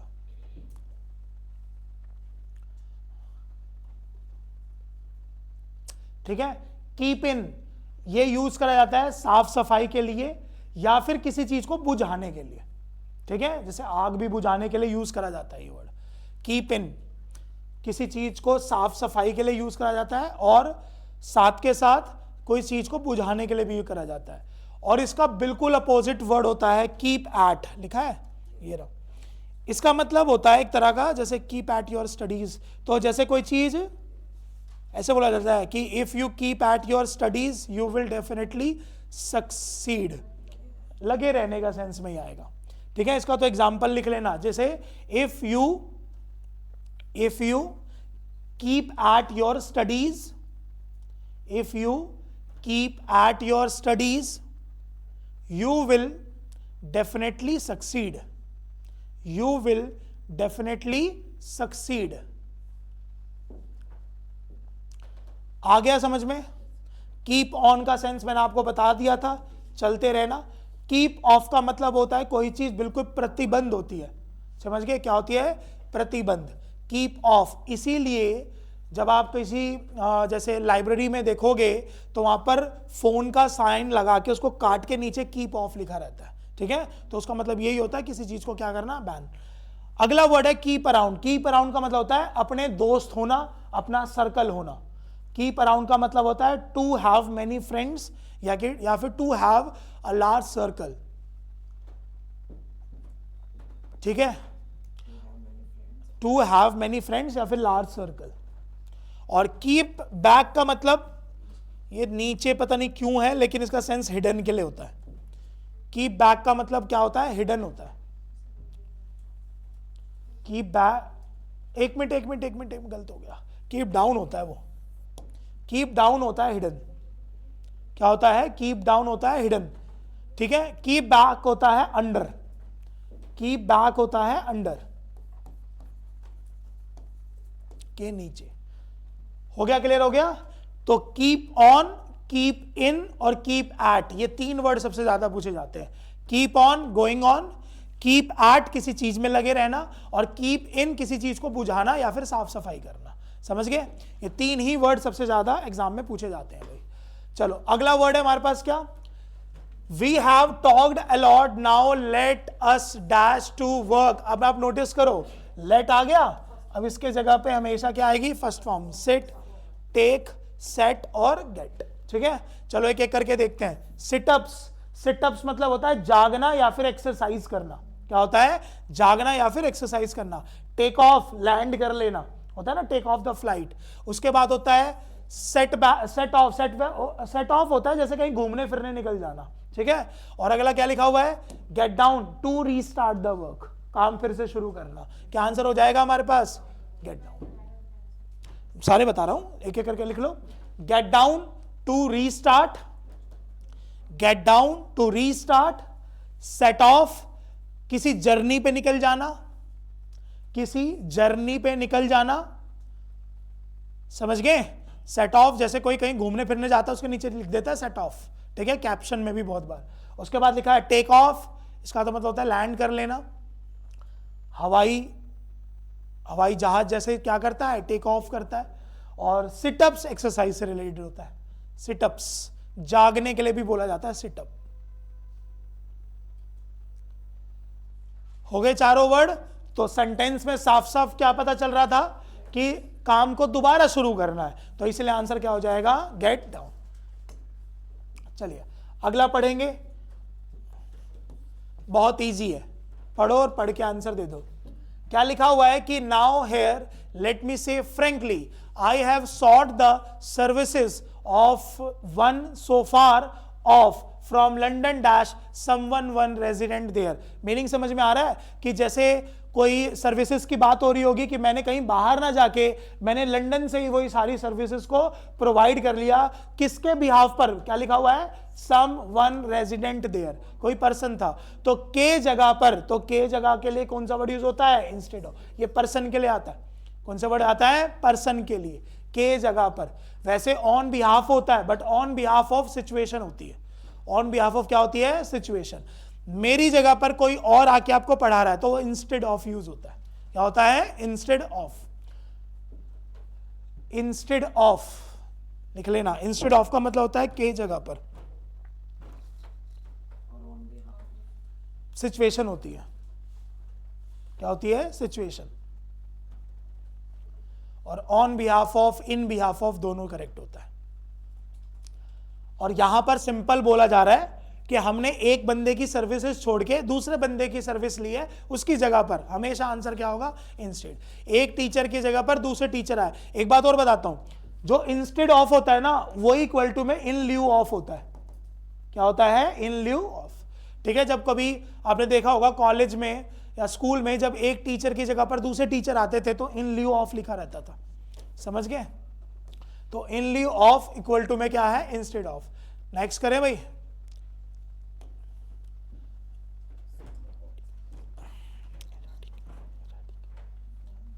क्या लिखा है हमारे पास, smallpox has been eradicated dash in India. क्या मीनिंग होता है इसका, डिस्ट्रॉय। क्या मतलब होता है, किस कोई चीज क्या हो जानी, डिस्ट्रॉय हो जानी। अच्छा, टू बैनिश का भी सेंस देता है ये, टू बैनिश का सेंस देता है। कौन सी प्रीपोजिशन आती है, फिक्स आती है इसके साथ एक प्रीपोजिशन, कोई इसके साथ एक प्रीपोजिशन बिल्कुल फिक्स आती है, हैं? कौन सी होती है, बैनिश फ्रॉम। बैनिश फ्रॉम तो याद ही रहता है, ठीक है। Banish from, eradicate from, recover from, suffer from, differ from, इन सब के लिए वर्ड यूज होता है कौन सा, फ्रॉम। होता है कि नहीं होता, बैनिश फ्रॉम। और अभी शायद हमने ना पिछली क्लास में पढ़ा होगा रिकवर वाला, या आएगा, और डिफर फ्रॉम, ठीक है। फिक्स प्रीपोजिशन है, आपको इसमें सिर्फ इसको लर्न करना है। कर दूं, नेक्स्ट कर दूं, नेक्स्ट पढ़ेंगे। क्या लिखा हुआ है, the boys dash whom I was playing are all my good friends। ये देखो पहले ये क्या लिखा हुआ है, ये आर पता है आपको किसके अकॉर्डिंग आया हुआ है, बॉयज के अकॉर्डिंग, ठीक है, ध्यान रखो। और यहां पर ये वर्ड क्या लिखा हुआ है, whom, और इसके पहले वर्ड पूछ रहा है, इसका मतलब यहां पर कोई प्रेपोजिशन ही आएगी, क्योंकि तभी ये वर्ड यहां पर क्या बनता है, ऑब्जेक्ट, ठीक है। किसका सेंस आ रहा है, विद का, के साथ का सेंस आ रहा है। इसको तो सेंटेंस की हिंदी से ही जज कर लेते हैं। क्या आंसर आ जाएगा, the boys with whom, the boys with whom, the boys with whom। समझ गए, पढ़ना।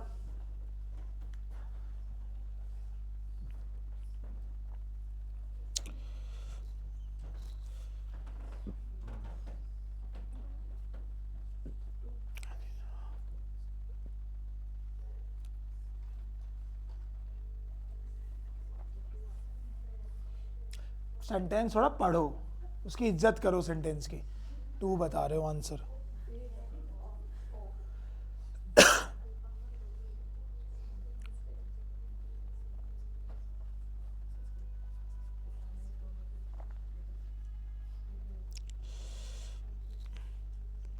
सौरभ आंसर है, क्या होता है मैरिड ऑफ,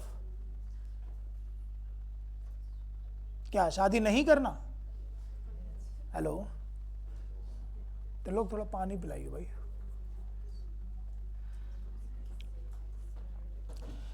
आपने मैरी के साथ प्रेपोजिशन कौन सी पढ़ी है,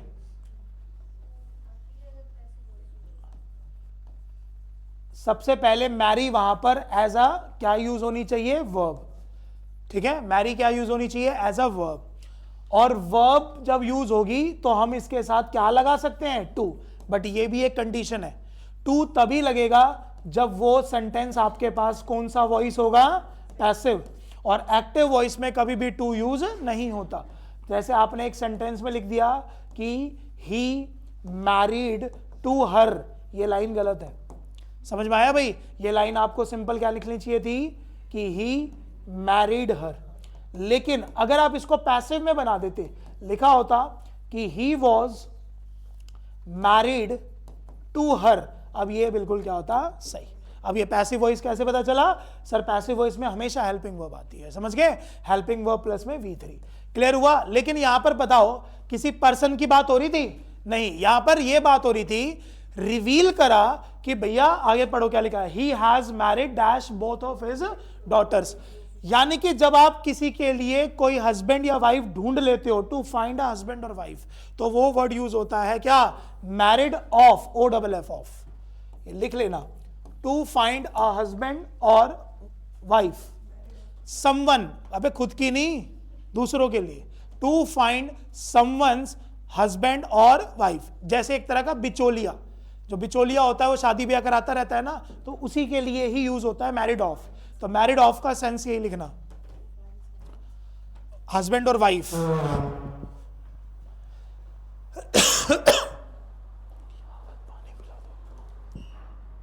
अरे यार, ये कोई नहीं है क्या? त्रिलोक, अरे यार पानी पिला दो भाई।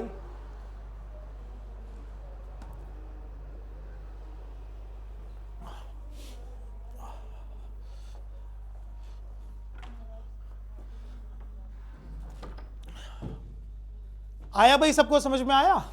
चलिए नेक्स्ट बताइए।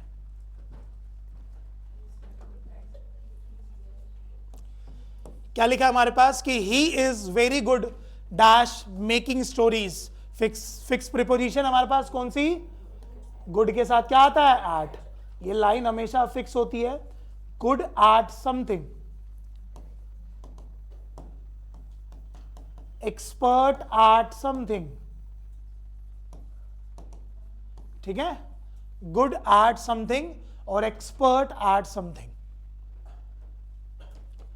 ठीक है? बिल्कुल फिक्स प्रीपोजिशन है, डायरेक्ट लर्न करना है भाई।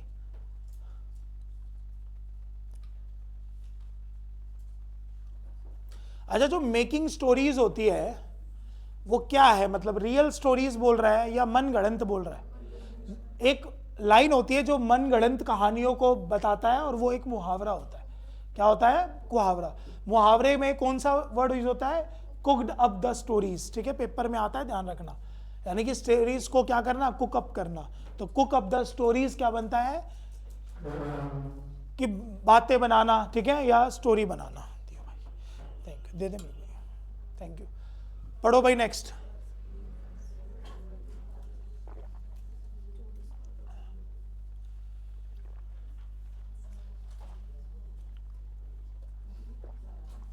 सुमित आंसर बता।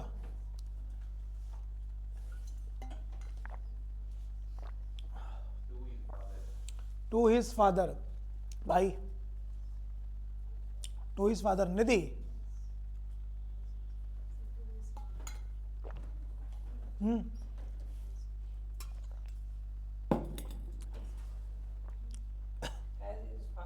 एज हिज फादर ही नहीं आएगा, बस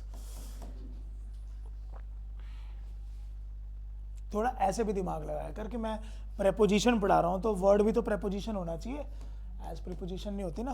बताओ बेटा, टू हिज फादर, बताओ जी।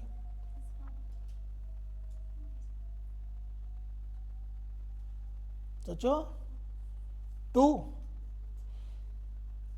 बताएगा Saurabh. Second, to his father. ये वर्ड क्या लिखा था? रिसेंबल।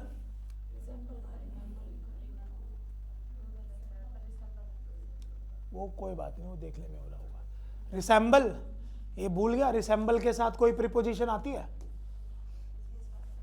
रिसेंबल के साथ कोई भी प्रीपोजिशन नहीं आती, ठीक है?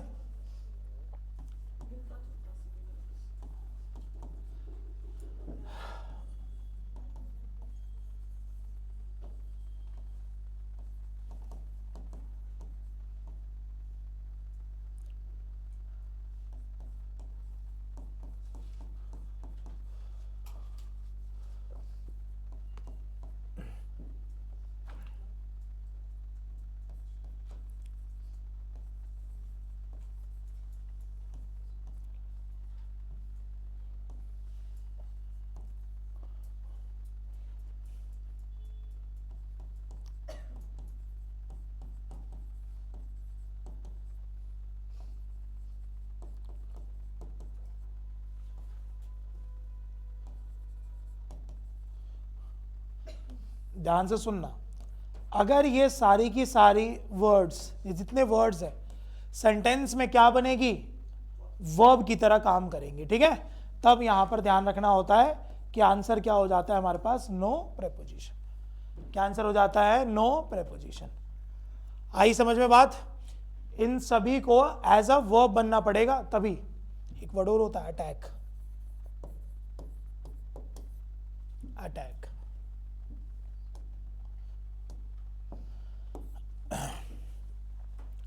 समझ गए?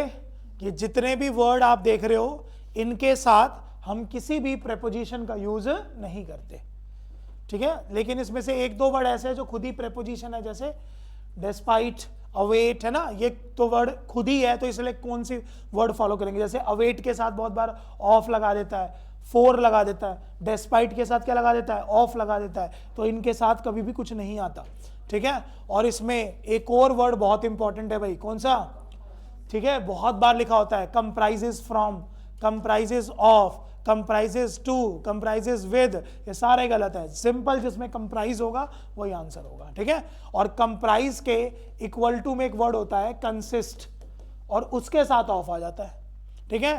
कंसिस्ट ऑफ इक्वल टू में होता है comprise, consist of equal to में क्या होता है, कंप्राइज। थोड़ा सा इस बात का ध्यान रखना। वो सिर्फ एक के लिए है, मैरी के लिए नहीं। अटैक में अगर नाउन है तो ऑन आता है, नाउन नहीं है, वर्ब है तो नहीं आएगा। ही वॉज, हाँ, नहीं तो उसमें इसलिए लगाना उसमें लगेगा क्योंकि उसमें वॉइस आपने ऐसा बनाया है कि उसकी हिंदी द्वारा में बनाएगी। अगर आप उसकी हिंदी द्वारा मत बनाओ, बिल्कुल वो वॉइस की वजह से बनेगा, अदरवाइज नहीं। देखो एक सेंटेंस लिखवाता हूं,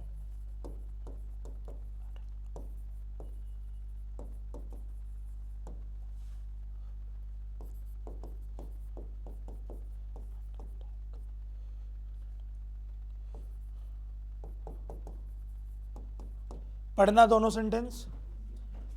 India has never attacked on any country, और दूसरा क्या लिखा हुआ है, अन अटैक ऑन इंडिया। दोनों अटैक में डिफरेंस है, बिल्कुल है। अब यहां पर ये क्या है, वर्ब, तो इसका मतलब ये ऑन फॉलो नहीं करेगा, ठीक है। अब यहां पर अटैक क्या है, नाउन, किससे पता चल रहा है, तो यहां पर ऑन बिल्कुल सही है, ठीक है। तो जो आपने सेंटेंस बोला उसमें तो आपने मीनिंग ही खुद बता दिया द्वारा, तो वहां पर अटैक का कोई मतलब बनता ही नहीं है, समझ गए।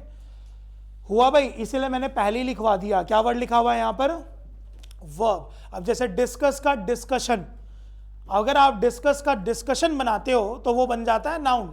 अब डिस्कशन ऑन तो होता है, ठीक है। तो लेकिन अगर डिस्कस एक वर्ब है, जैसे आई शैल डिस्कस अबाउट यू, ठीक है। अब डिस्कस के साथ आप अबाउट का यूज नहीं कर सकते, समझ गए। ऐसे ही आपने बहुत सारे वर्ड है, इसमें रिसेम्बलेंस भी होता है, देखो रिसेम्बलेंस के साथ विद आ जाता है, ठीक है। क्यों आ जाता है, क्योंकि फिर से वो नाउन हो जाता है। तो आप बस इसको किस तरीके से याद करो, वर्ब से। कर दूं, नेक्स्ट करूं, क्या चीज, अबाउट हटा दो, आई शैल डिस्कस यू, बस, ठीक है। चलो भाई नेक्स्ट सेंटेंस पढ़ेंगे, क्या लिखा हुआ है, I have non him dash, non him dash a long time. क्या आता है इसके पहले हमेशा, फॉर अ लॉन्ग टाइम। ये तो फिक्स होती है बात, क्या आएगा हमेशा, फॉर अ लॉन्ग टाइम, ठीक है। बाकी आपको यहां पर ये दो प्रीपोजिशन बोलेगा कि सिंस कब लगाएं और फॉर कब लगाएं। तो सिंस यूज करना जब आपके पास क्या लिखा होगा, पॉइंट ऑफ टाइम, और फॉर यूज करना जब आपके पास क्या लिखा होगा, पीरियड ऑफ टाइम। पीरियड का मतलब होता है जो कोई निश्चित समय ना पता हो। अब इसमें क्या बोल रहा है, अ लॉन्ग टाइम, कौन सा लॉन्ग टाइम ये नहीं पता, इसलिए फॉर आता है। और वही मेंशन कर देता 1950, 1980, 2010, तो फिर उसके लिए कौन सा वर्ड आ जाता, सिंस, ठीक है। करूं भाई, नेक्स्ट करूं, चलिए नेक्स्ट पढ़ेंगे, क्या लिखा हुआ है, he aimed the blow dash my left I.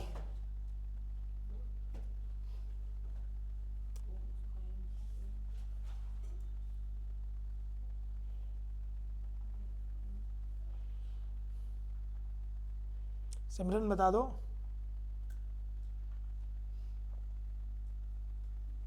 To, क्या लिखा था ये, एम्ड, सिखाया नहीं है, एम्ड अपने साथ एट फॉलो करता है, आपको वॉइस में भी सिखाया होगा जरूर।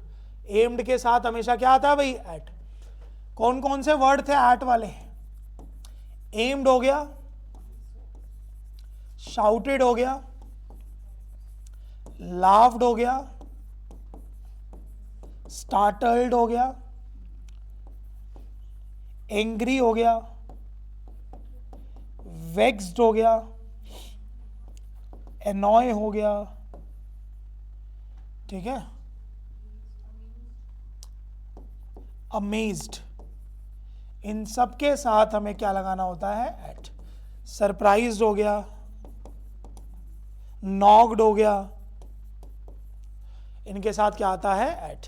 ये ऐसे वर्ड्स हैं जो हमने कभी ना कभी 3-4 बार देखे जरूर होंगे भाई।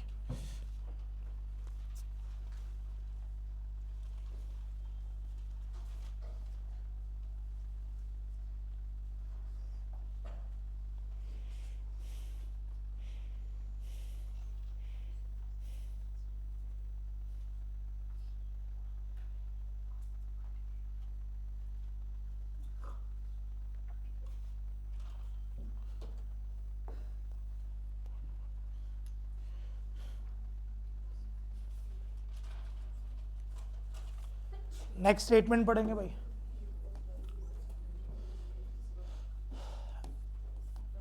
किरण को बताना है इसका आंसर। सेंटेंस लिखा है, he was very much engaged in his work when the thieves entered dash his house and took away a lot of things.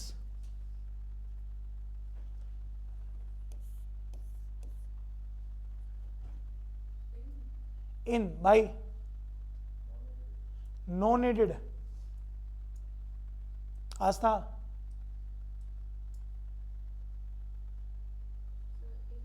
इन, हाँ जी मैम, एंटर्ड इनटू, हाँ जी, क्या लिख रहे? हाँ जी, इन, क्या आंसर होगा? No needed.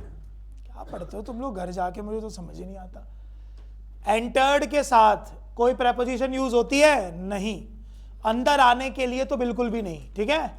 हाँ, एंटर इनटू एक केस में आ सकता है, जब हम किसी डिस्कशन की बात कर रहे हो या फिर आर्ग्यूमेंट की बात कर रहे हो। यहां पर इन दोनों में से किसी की भी बात हो रही है तो एंटर के साथ कोई प्रेपोजिशन नहीं आएगी, ठीक है। सीखो इस बात को हमेशा के लिए। तो एंटर दोनों तरीके से बात फॉलो करेगा, एक में इनटू लेगा, एक में इनटू नहीं लेगा।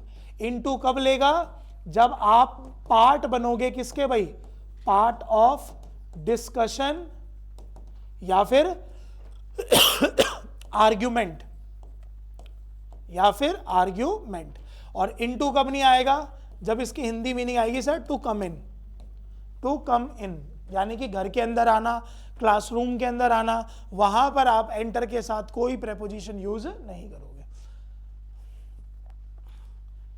उस केस में एंटर के साथ कोई प्रेपोजिशन यूज नहीं होगी।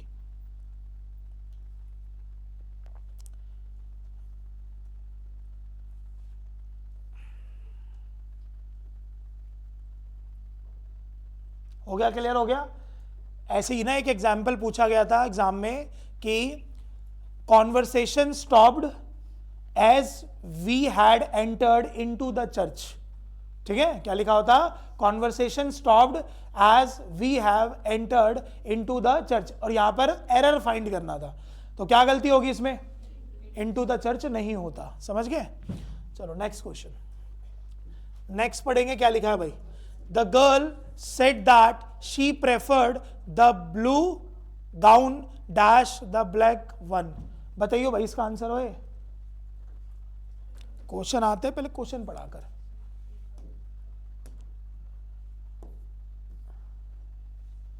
आसान है, बता।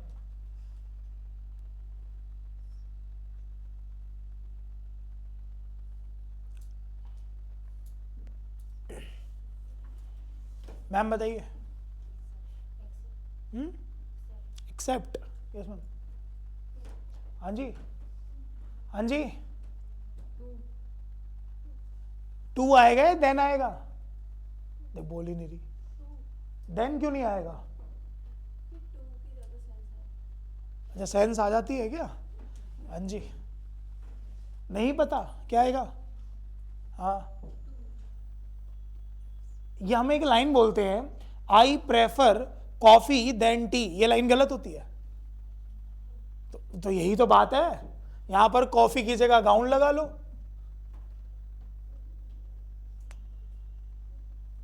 ये लाइन तो सबने सुनी होगी ना बचपन से कि हम बोलते हैं कि मैं कॉफी की उपेक्षा चाय ज्यादा पसंद करता हूं, तो इसका मतलब ऐसे ही तो बोलते हैं, प्रेफर देन।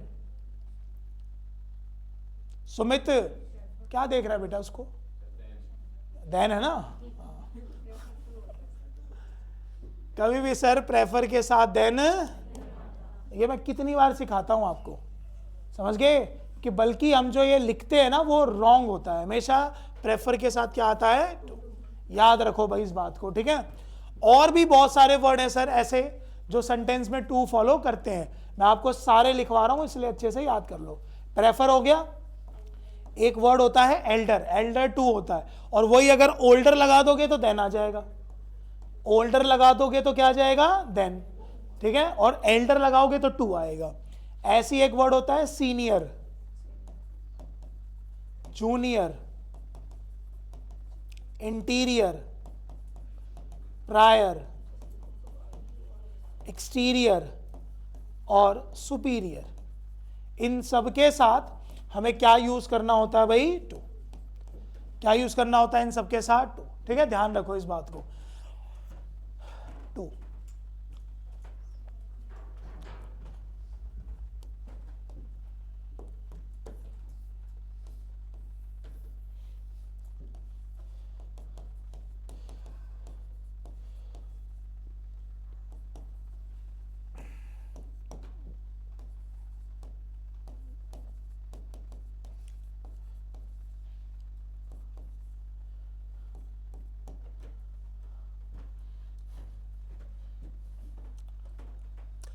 पढ़ो, दोनों लाइन क्या लिखी है?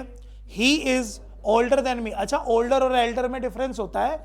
एल्डर हम लोग ब्लड रिलेशन के लिए यूज करते हैं और ओल्डर इसको नॉन ब्लड रिलेशन, सबको मान सकते हैं। दोनों का मतलब बड़ा होता है, ठीक है, एल्डर में भी बड़ा होना और ओल्डर में भी बड़ा होना। तो फर्स्ट में क्या गलती है? सही है सर, ओल्डर लिखा है, अभी आपने सिखाया था, इसके साथ क्या आता है? बिल्कुल सही है, लेकिन गलती किस वर्ड की होगी? मी। मी की जगह क्या आना चाहिए? देन कंजंक्शन होता है, कंजंक्शन के बाद सब्जेक्ट। दूसरा पढ़ो क्या लिखा हुआ है? शी इज एल्डर टू आई। अब ये एल्डर के साथ क्या लिखा हुआ है? टू, बिल्कुल सही है। अब सर टू प्रीपोजिशन होती है, इसके बगल में ऑब्जेक्ट आता है, इसके बगल में क्या आता है? ऑब्जेक्ट आता है। देख लो कितनी माइनर माइनर मिस्टेक्स ही है, ठीक है। तो ओल्डर देन और एल्डर टू, और ये बात याद रखो कि देन के बाद हमेशा सब्जेक्ट आता है और टू तो प्रेपोजिशन होगी, तो इसलिए इसके बगल में ऑब्जेक्ट आता है। तो सर जो हम एक लाइन बोलते हैं, he is better than me, क्या लिखते हैं? He is better than me, ये लाइन ही गलत है, क्या बनेगी? He is better than I. हुआ भाई? क्लियर हुआ? चलो भाई, लास्ट सेंटेंस है हमारा 25, देखेंगे क्या लिखा हुआ है? There are certain animals that can live without any effort both dash water and dash land. समझ गए? सबसे पहले एक ऑप्शन क्या लिखा हुआ है? No needed. अगर मैं पूछूं क्या इसके पहले नो नीड हो सकता है, यानी कि बोथ वाटर एंड लैंड? नहीं सर, इसलिए नहीं हो सकता क्योंकि ये दोनों की दोनों अलग अलग सिचुएशन है। समझ गए? अगर ये दोनों एक ही सिचुएशन होती तो हमें कोई जरूरत नहीं थी लगाने की, लेकिन ये सिचुएशन अलग है और ये सिचुएशन अलग है। तो कौन सा आंसर होगा? तो सर लैंड से पहले तो इन आ ही नहीं सकता, ऑन आएगा, तो ऑन वाला ये ऑप्शन गलत हुआ, ये तो गलत हुआ, अब ऑन और ऑन। और दूसरा वाटर से पहले ऑन नहीं आएगा, तो क्या आंसर हो जाएगा? इन और ऑन। समझ में आया कौन सा आंसर हो जाएगा? In on. तो लिख लो in water and on land.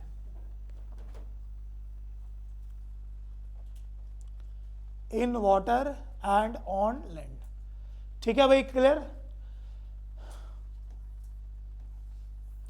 Homework लिखेंगे आज का।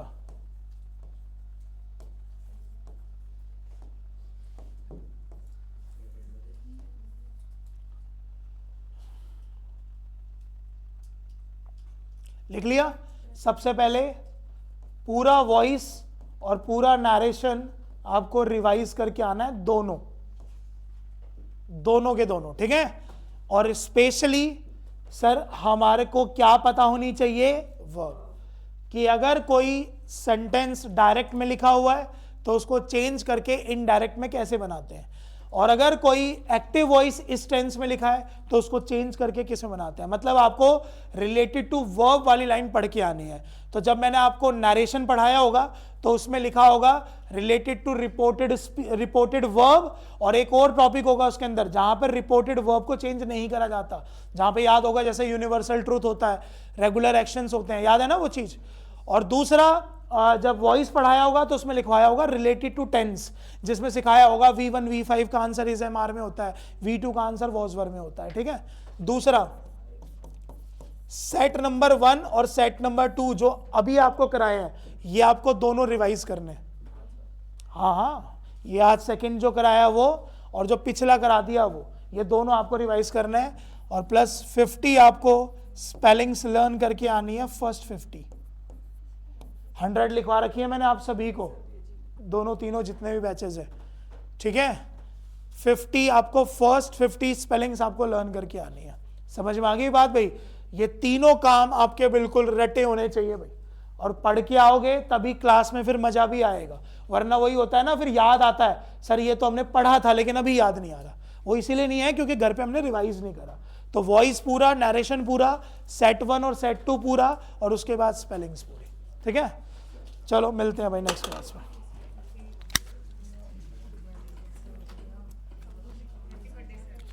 Thank you ma'am.